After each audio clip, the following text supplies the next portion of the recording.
महोत्सव रखा और एक यज्ञ रखा। उस यज्ञ का नियम था, पहले जो यज्ञ होते थे उन यज्ञ का नियम था, यज्ञ में घंटा लगता था और यज्ञ की जैसी पूर्णाहुति होती थी तो यज्ञ का घंटा अपने आप बज जाता था, अपने आप बजता था, उसे बजाता कोई नहीं था, अपने आप बजता।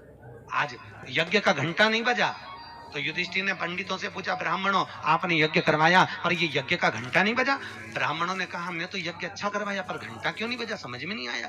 तब इतने में ब्राह्मणों में से एक ब्राह्मण यज्ञाचार्य ने कहा, मुझे लगता है यज्ञ दो तरह का होता है, एक यज्ञ जो अग्नि में सांकल्य दी जाती है तो अग्नि देवता प्रसन्न होते हैं, और दूसरा यज्ञ वो कि भंडारा किया जाए और लोगों के मुंह में भोजन दिया जाए, वो यज्ञ भी प्रबल होता है। महाराज हमको लगता है यहाँ दोनों यज्ञ हुए, एक यज्ञ आहुतियों का, एक यज्ञ भंडारे का। मुझे लगता है भंडारे में कोई भूखा रह गया है, कोई भूखा है। अब भूखे व्यक्ति को ढूंढो। पांडव गए और पांडव जाकर जरा पता करो कि भूखा कौन है अपने नगर में, यज्ञ का घंटा बजेगा। जाकर देखा तो एक कुटिया में एक संत बैठे हुए। बाबा आपने भोजन किया है? नहीं। आपने भोजन नहीं किया? नहीं। क्यों नहीं किया? मैं काय को भोजन करूं, भंडारा हो रहा, चलो भोजन करो। नहीं नहीं मैं नहीं करता। भंडारे में भोजन नहीं करोगे? नहीं। क्यों नहीं करोगे?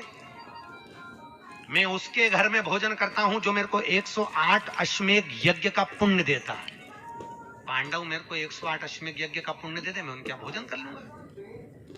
अब पांडवों ने सोचा अपनी जिंदगी में पहला तो अश्वमेध यज्ञ करना, और 108 अश्वमेध यज्ञ तो हमने कभी जिंदगी में नहीं करे, तो हम इसको पुण्य कहां से दे बाबा को।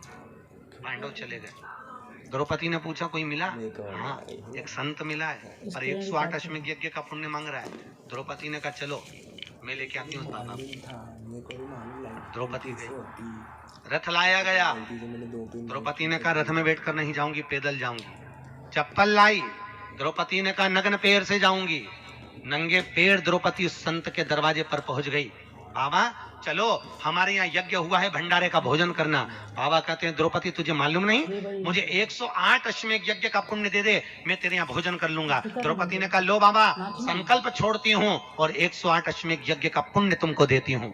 संत ने कहा द्रौपदी तेरे पति ने तो कभी पूरे यज्ञ नहीं करे, तूने कब कर लिए? द्रौपदी बोली बाबा मैंने सुना है मेरे कृष्ण के मुख से, जब कोई व्यक्ति अपने घर से निकलकर किसी संत के दरवाजे पर, किसी कथा के पंडाल में, किसी मंदिर पर, किसी तीर्थ में पैदल पैदल जाता है, जितने कदम चलकर जाता है उतने अश्वमेध यज्ञ वो अपने जीवन के कर लेता है। महाराज उतने अश्वमेध यज्ञ वो अपने जीवन के करता है। और द्रौपदी ने कहा बाबा मैं तुम्हारे दरवाजे पर चलकर आई हूँ, 18,000 कदम मैं चलकर तेरे दरवाजे पर पहुंची हूँ, उसमें से 108 अश्वमेध यज्ञ तुमको देती हूँ।